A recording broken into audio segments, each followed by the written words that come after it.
السلام علیکم ورحمۃ اللہ وبرکاتہ۔ پیارے دوستو، آپ دیکھ رہے ہیں اردو ٹیلز ہب، یعنی اردو کہانی اور واقعات کا ایک مرکز۔ تو چلیے شروع کرتے ہیں آج کا واقعہ۔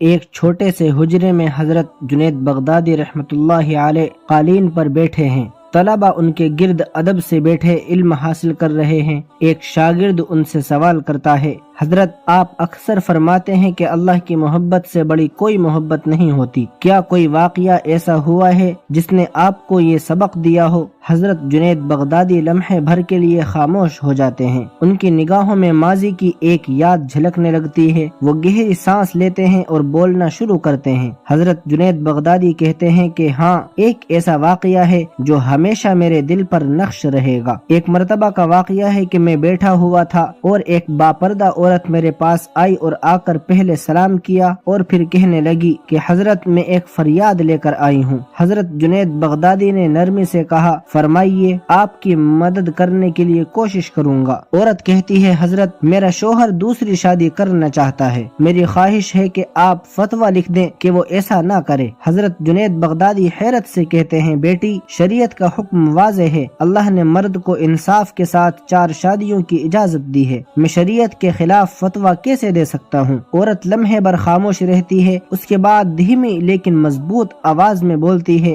حضرت شریعت کا حکم میری راہ میں رکاوٹ ہے، لیکن اگر شریعت یہ حکم نہ دیتی اور میں آپ کے سامنے اپنا نقاب ہٹا لیتی تو آپ خود یہ فتویٰ لکھنے پر مجبور ہو جاتے کہ جس کی بیوی اتنی حسین ہو اسے کسی اور عورت کی طرف دیکھنے کی اجازت نہیں ہونی چاہیے۔ عورت کی آواز میں ایک عجیب سا درد اور اعتماد تھا۔ وہ یہ کہہ کر فوراً چلی جاتی ہے۔ حضرت جنید بغدادی حیرت اور خاموشی کے عالم میں رہ جاتے ہیں۔ چند لمحے بعد وہ اپنے دل سے مخاطب ہوتے ہیں اور دل میں کہتے ہیں، اے اللہ، یہ ایک فانی حسن ہے جو وقت کے ساتھ ماند پڑ جائے گا، پھر بھی اس پر اتنا غرور ہے۔ وہ عورت کہہ رہی تھی کہ اس کے حسن کی موجودگی میں کسی اور کی طرف دیکھنا ممکن نہیں، تو اے میرے رب، آپ کا حسن تو ازلی اور ابدی ہے، آپ کیسے پسند کریں گے کہ آپ کے بندے محبت کی نظر کسی غیر کی طرف اٹھائے؟ حضرت جنید بغدادی کہتے ہیں، اسی دن میں نے اپنے دل میں یہ عہد کیا کہ محبت کا مستحق صرف اللہ کی ذات ہے۔ دنیا کی ہر چیز فانی ہے، لیکن اللہ کی محبت دائمی اور بے مثال ہے۔